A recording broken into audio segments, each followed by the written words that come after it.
どうも、熊五郎さんです。本日の修理はこちら。じゃん。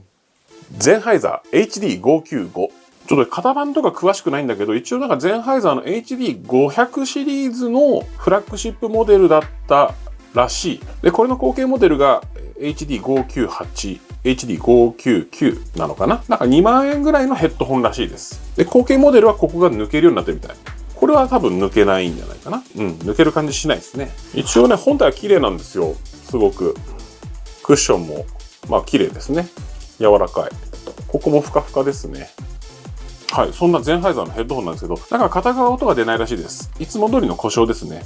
どっかで断線してるのかなと思って購入しました。まあ我らがドイツのヘッドホンなんでね、直してあげたいと。そんな感じです。まあデザインはかっこいいですね。こんな感じでゼンハイザーって書いてありますね。こっちが前だね。ちょっと締め付けは強いかな。どうだろう。一応この間修理したアーカーゲーの K701 と一応なんかライバル関係のヘッドホンだったみたいです。ゼンハイザーのね、なんかちゃんとしたヘッドホンって初めてなんで、確かこの間ゲーミングヘッドセットをやったよね。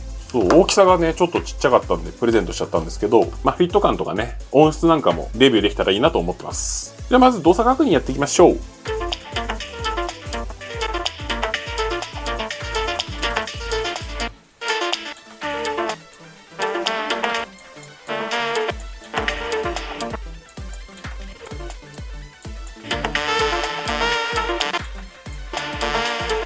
このゼンハイザーマークを横にしてこっち側に曲げると音途切れる。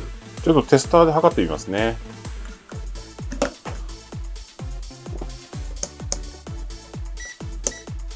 なんか抵抗値ブレまくってるね。なんで？抵抗値がずっと動いてる。さっきはもうほんとこんな感じでガビガビガビってなったんだよね。全然再現しない。LR のショートもなさそうだよ。先端だから L チャンネル。抵抗値130オームでしょ？ R チャンネル130オーム。多分これが正常なんじゃないかな。LR のさ、プラスで取った時にさ、かける2になんないんだよね。あと抵抗値が増えていっちゃう。なんで？コンデンサとかがあるとこういう風になるじゃん？コンデンサがついてんのかな？どんどん増えていくもんね、抵抗値。特に何もしてないよ。で、LR のプラスなんで、L に行って、その戻りが来て、で、また R チャンネル行って戻ってきてる。マイナスが共通だからね。ヘッドホンでこういう風になるの初めてなんだけど。こうやってどんどん抵抗値増えていくの。で、ここの接触不良あったはずなんだけど、再現しないです。ここ触ったらガビガビガビってなったんだけどね。その代わり抵抗値がどんどん増えていく状態になってますね。あ、切れたね、今ね。ほら、もうすぐ1キロオームですよ。ミュートがかかってるとか2キロいった。抵抗値減ったでしょ。ミュートスイッチがついてないよね。抵抗値 0.7 キロってことは、もう多分、音聞こえなくなると思うんだよね。で、実際、さっき音楽聴いた時にガビガビってなった後に、音が超ちっちゃくなったのよ。もしかしてこれ断線とかじゃなくてさ、なんか変な深刻なダメージを食らってないか。例えばドライバーとか。このモデルはミュートスイッチないと思うよ。いやー、ちょっとこれ、初めてのパターンだな。なんかネットワーク回路みたいなのついてんのかな？すごい変動するね。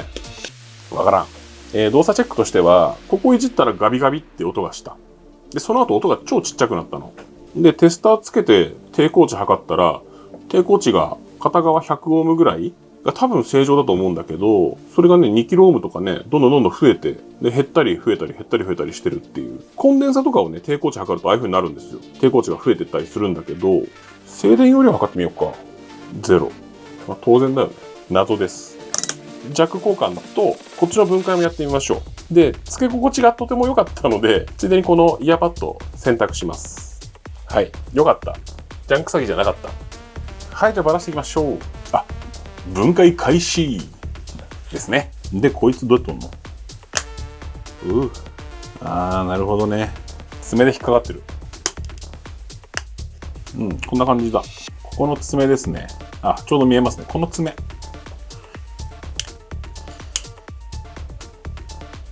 はい。結構作りいいぞ、これ。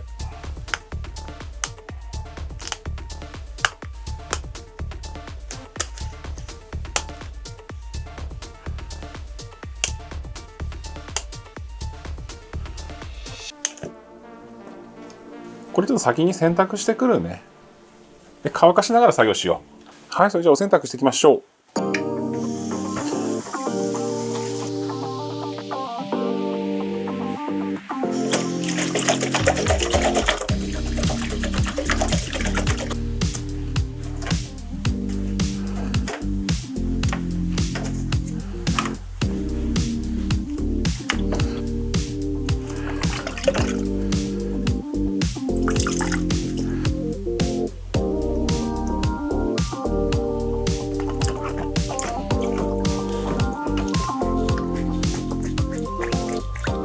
はい、このままちょっとじゃあつけ置き洗いしときます。はい、分解進めていきましょう。細いビットが必要だ。あ、これでいいや。久しぶりのシャカドラ。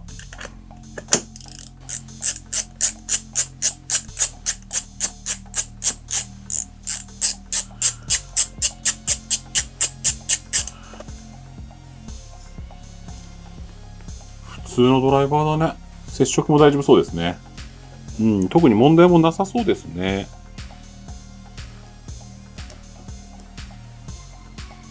ネジが少し緩んでた。まあこう言っちゃなんですが、別に高級機という感じはしませんね。普通の4センチドライバーですね。接触不良とかもなさそうです。こっち側は問題ないでしょう。右側は問題なし。じゃあ左側ばらしていきます。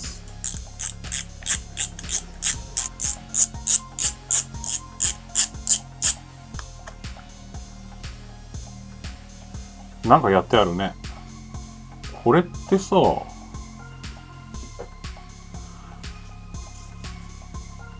LR のプラスマイナス線4本入って、ここに4本持ってきてるだけで、特に回路は組まれてないですね。電子部品とかはついてない。直接ハンダ付けせずに、ここにコネクターがあるよね。取れるね。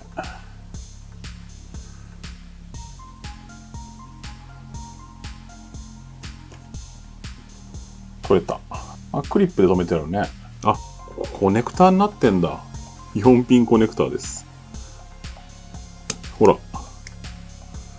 これでケーブル交換ができるんだ。ほら、抜けた。これ抜いちゃえば全バラになるんだね。で今ここにメスジャック作れば脱着式になると。そういうことだね。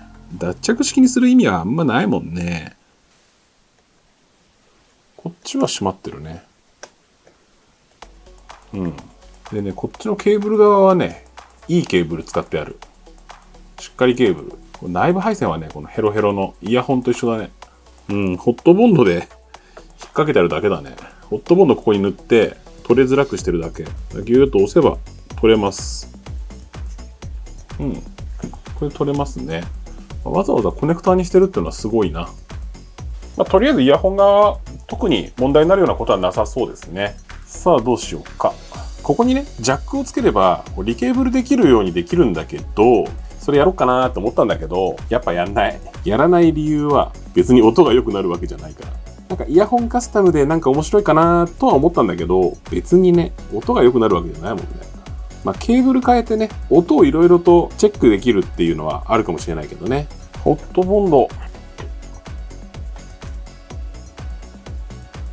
ホットボンドで止めときました。結局ここも壊れてなかったからね。ここのコネクターからいけるっていうのは、なんかおしゃれだよね。見えないところにね、こういう風にするのはかっこいいよね。ということで、イヤホン側は壊れてない。そしたらやっぱジャックのところが壊れてるだけかな。イヤーパッド今洗ってるからね。乾燥待ちです。そしたらこっち。で、このコネクターもぶった切っちゃうんだけど、ぶっちゃけね、お兄さん、この端子がつながる機器持ってないんですよ。なので、ミニジャックにしちゃいます。これね、サイズはちょうどいいね。この辺で切るわ。切りまーす。切っちゃうよ。いいの？切りました。じゃあいつもの故障箇所調べましょう。この辺だと思うけど。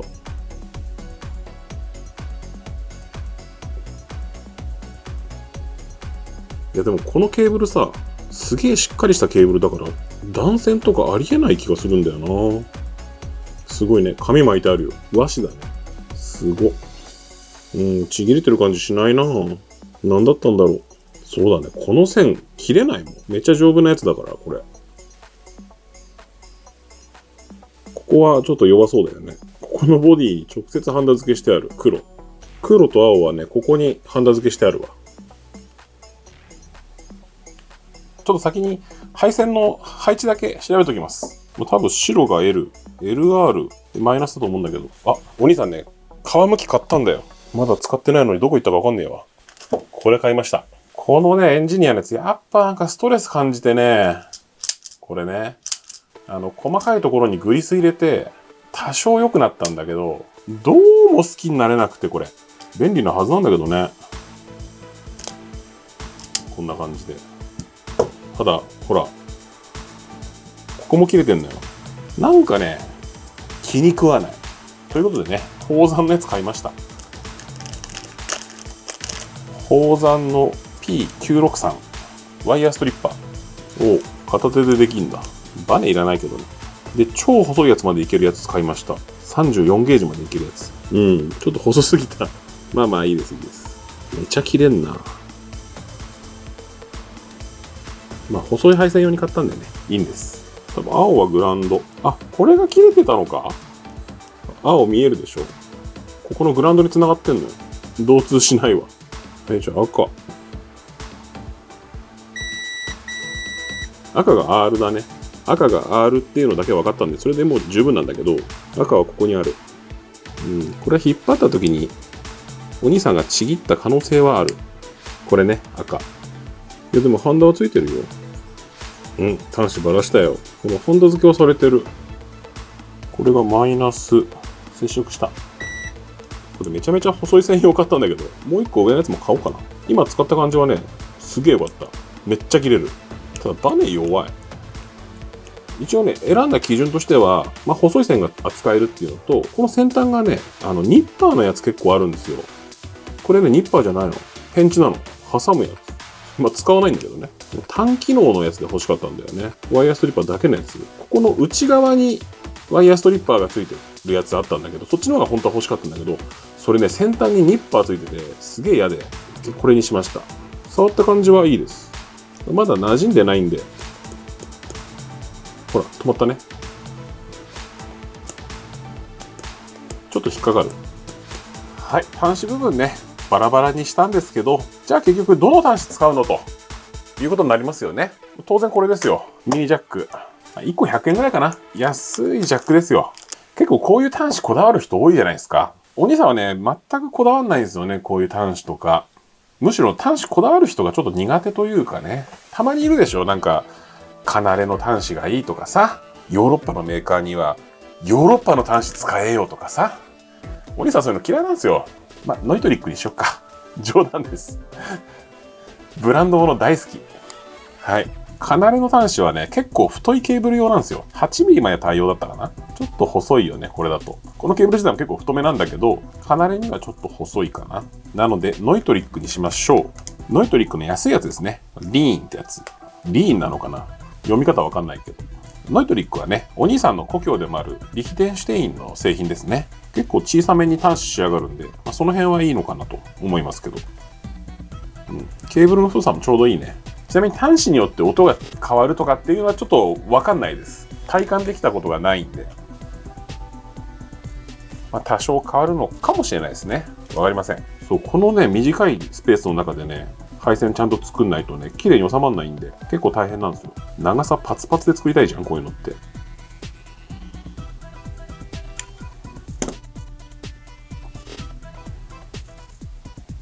多分この短いのがチップじゃないかな。で、リング。短いところに白。長いところに赤。このベースのところに黒と青をハンダ付けします。結構ね、しっかりした配線なんだよ。ダメだな。なんかこいつ、ここ一番で弱いんだよな。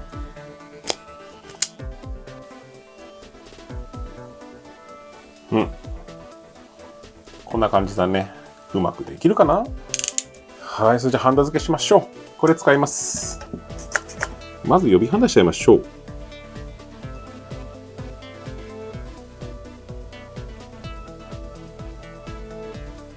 この配線あれだ。導通しないやつだ。熱かけると溶けるやつ、これ。被覆がついてて。熱かけると被覆溶けちゃうんだけど。だから導通しなかったのか。どうしよう。嫌なんだけど、この線。何線って言うんだっけ？被覆がついてるやつ。この被覆プラス被覆ついてるよ。じゃあまず、アースから取っていこうか。この黒と青を、ここにハンダ付けします。こうだね。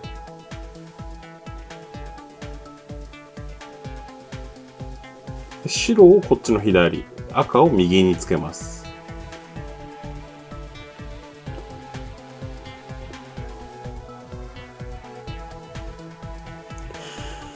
一応こんな感じですかね。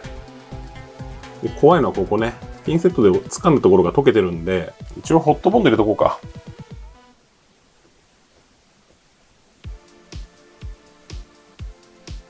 あとここはかしめときますね。こんな感じでいいんじゃないですか。この外側とこの金属が接触しないように中にね、透明のチューブが入ってます。であとここ縮めちゃいましょう。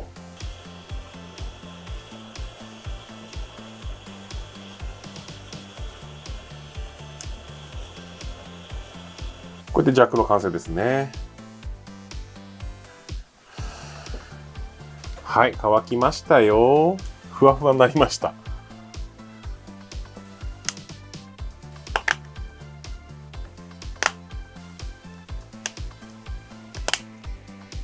はい、つきました。はい、完成。じゃあ動作チェックやっていきましょう。はい、それじゃあ動作チェックやっていきます。もうミニジャックになってますんでね。直接スマホにさせます。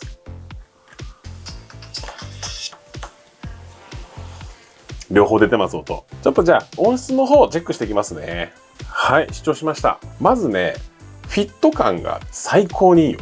完全にこう耳がすっぽり入る感じの形ですね。耳タブが押されるとかもない。で、すごい柔らかいんで、装着感がね、ふんわり。全然締め付けとかもないです。アーカゲーと違ってここ柔らかいからね、頭痛くならないです。締め付けもなんかちょうどいい。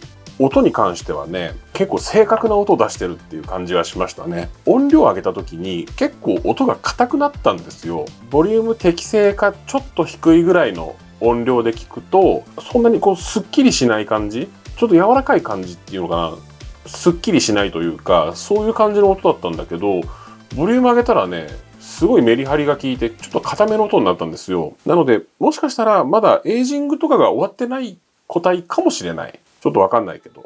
で、ボリューム上げ目で聞いた時の評価になっちゃいますけど、まず音楽のステージが広いです。例えばドラムが右前にいて、ボーカルがセンターにいて、ギターが左の方にいて、コーラスが左右にいるみたいなのが、はっきりする。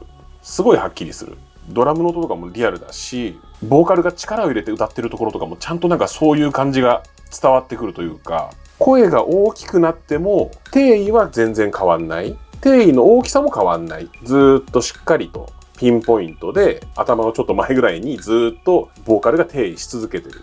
大きさも変わらない。ドラムとかもそうですね。力強いドラムのシーンとかでも位置が変わらずちゃんとなってくれてる。なのでリアルな感じはすごいしました。普通に聞いてすごくいいんじゃないかな。スマホだとね、ほぼボリュームマックスになっちゃうけど、スマホでも聞けます。で、スマホで聞いてもいい音で聞ける。その辺はいいですね。で、どうしてもね、アーカーゲートの比較になっちゃうんだけど、これですね。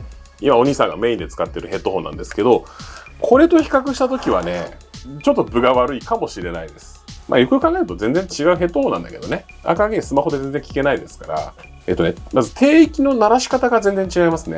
アーカーゲーの場合は、ベースとドラムのバスドラムがちゃんと分離して聞こえるんだけど、ゼンハイザーの方はやっぱりちょっと混ざっちゃう。低音再生ができるんだけど、そんなに積極的に鳴らす感じではないです。必要十分な感じ。ベースとかバスドラムの定位っていうのはそこまで出ないですね。ボリュームを上げた時に、やっぱりね、アーカーゲーの方が余裕があります。余裕持って音量が上がる感じ。ゼンハイザーの場合は、特にドラムとか、うるささを感じる楽器が強くなっちゃったりするんだよね。アーカーゲーはそんなことないです。全体的にちゃんとボリュームが上がる感じ。で、こっちドライバーユニット大きいんですよね、確か。なのでこの比較をするとアーカーゲーの方が低域とかボリュームを上げた時の再生っていうのはアーカーゲーの方がいい。でも普通の音量で聞く分にはゼンハイザーの方が聞きやすいし、で、高い音域はゼンハイザーの方が綺麗に出てると思います。そんなに変わんないけどね。ただどうだろう。2万円って言われると、ちょっとお高くないかっていう感じはするよね。K701 が2万円っていうのはなんかわかる。ゼンハイザーの、分解してドライバーユニット見たけど、あれ多分汎用品なんだよね。規格品っていうか。なんかね、ドライバーユニットをちょっと角度つけて設置したりとか、いろいろと工夫がされてるみたいです。それでそのステージの広がりが出てるみたいなんですけどね。普通に聞くならゼンハイザーの方がいいです。結構大きいボリュームで音楽に浸りたいんだったら赤毛の方がいいですね。そんな感じです。で、どっちのヘッドホンも音の定位がすごくいいんで、ケーブルをバランスケーブルに変えるのは多分有効な手段だと思いますよ。LR の分離を良くするっていう意味でね。多分より定位が良くなるんじゃないかな。特にゼンハイザーの方はね、中に4ピン用意してくれてるからバランス改造も簡単だよね。そうですね。例えば作業中にヘッドホンどっちつけますかって言ったら絶対ゼンハイザーだね。つけてて楽で、思いっきり音楽楽しみたいって時は赤毛。そんな感じですね。どちらも音はいいです。ただ2万は高いんじゃないかなっていう気はしますね。はい、ヘッドホン直りましたんでついていただきます。桜ミルクプリン、結構ピンク。いただきます。ミルクプリン。これ美味しいわ。味はね、なんかマックシェイクみたいな味。美味しい。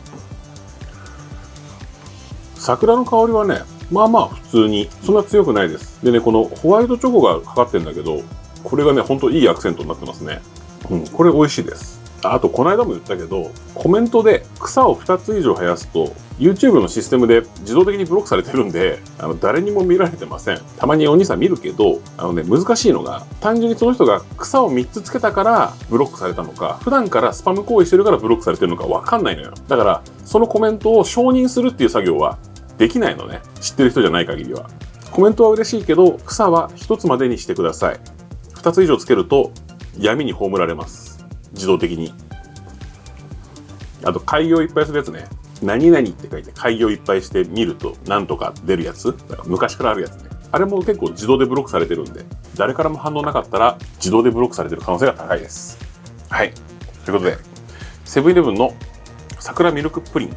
製造者デリカシェフ大宮工場。カロリー227キロカロリー。結構少ないね。これ美味しいです。税込み226円。ごちそうさまでした。はい。今回はゼンハイザーのヘッドホン HD595 修理を行いました。作業用ヘッドホンとしては多分最高のヘッドホンだと思います。ということで、熊五郎お兄さんの DIY では普段ジャンク品の修理やってます。こんな動画ですが、また見たいなという方はチャンネル登録。面白かったらグッドボタンお願いします。あとベルのマークで通知オンにしてください。あと気軽にコメントもください。それではまた熊五郎お兄さんでした。バイバイ。